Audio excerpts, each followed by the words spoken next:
Οι νομοί της Ελλάδος είναι 51. Πάμε λοιπόν να δούμε τους νομούς έναν στα επόμενα βίντεο και μην ξεχάσετε, αν σας αρέσουν τα βίντεό μου, να κάνετε like, subscribe και ποια πόλη θέλετε να είναι η επόμενη ή ποιος νομός.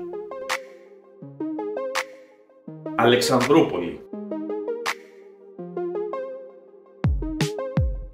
Η Αλεξανδρούπολη, πέρα από την ιστορία και την ομορφιά της, έχει και μερικές ενδιαφέρουσες και ίσως παράξενες ιστορίες να μας διηγηθεί. Εδώ είναι 10 από αυτές. Ο λογαριασμός της ΔΕΗ του Φάρου. Ο ιστορικός φάρος της Αλεξανδρούπολης είναι συνδεδεμένος με τον κοινό λογαριασμό της ΔΕΗ, γεγονός που σημαίνει ότι οι κάτοικοι συμβάλλουν στη λειτουργία του. Ονόματα οδών από αρχαίες πόλεις. Πολλοί δρόμοι της Αλεξανδρούπολης φέρουν ονόματα αρχαίων πόλεων της Μικράς Ασίας και της Θράκης, υπενθυμίζοντας την ιστορική σχέση της περιοχής με αυτές. Το Μουσείο Φυσικής Ιστορίας με δεινοσαύρους.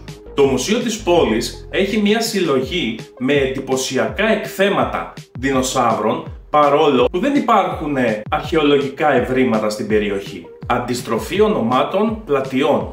Στην Αλεξανδρούπολη, οι πλατείες έχουν αντιστρόφως ανάλογα ονόματα από τις οδούς που την περιβάλλουν, προκαλώντας μερικές φορές σύγχυση στους επισκέπτες. Μικρή αναλογία κατοίκων και κατοικιών. Η πόλη έχει πολλές κατοικίες σε σύγκριση με τον πληθυσμό της, κάτι που οφείλεται σε πολλούς πολίτες της Αλεξανδρούπολης, οι οποίοι έχουν μεταναστεύσει, αφήνοντας τα σπίτια τους κενά, τεράστιες αποστάσεις για περίπατο.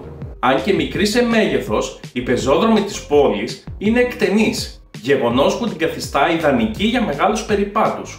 Μυστηριώδης Μητρόπολη. Ο Μητροπολιτικός Ναός του Αγίου Νικολάου έχει ένα ασυνήθιστο μυστήριο γύρω από την κρύπτη του, με φήμες να λένε για μυστικές κρύπτες κάτω από αυτήν. Το αντίστροφο της μέρας. Στην Αλεξανδρούπολη είναι σύνηθες να ξεκινούν νωρίτερα οι δραστηριότητες της νυχτερινής διασκέδασης, λόγω της εγκύτητας με τα σύνορα και την προσαρμογή σε διαφορετικούς χρόνους. Η πλημμυρισμένη πλατεία Κύπρου. Κάθε χειμώνα η πλατεία Κύπρου πλημμυρίζει από τις βροχές, δημιουργώντας μια λιμνοθάλασσα στο κέντρο της πόλης. Και νούμερο 10, το αστεροσκοπείο στο κάστρο της Μάκρης. Ένα παλιό κάστρο κοντά στην πόλη φιλοξενεί ένα αστεροσκοπείο που λειτουργεί μόνο σε συγκεκριμένες νύχτες του χρόνου, προσφέροντας μια φοβερή εμπειρία σε όσους καταφέρουν να την επισκεφθούν. Αυτά ήταν λοιπόν τα 10 πράγματα που ίσως να μην ξέρατε για την πόλη της Αλεξανδρούπολης, την πρωτεύουσα του νομού Εύρου. Γράψτε μου στα σχόλια ποια θέλετε να είναι η επόμενη πόλη ή ο επόμενος νομός ο οποίος θα ψάξουμε να βρούμε τα μυστικά του. Από μένα ένα μεγάλο ευχαριστώ που παρακολουθήσατε το βίντεο και like και subscribe στο κανάλι μου. Γεια σας! Για να δούμε τι κάνουμε. Αυτό έχει πλάκα να μην έγραψε.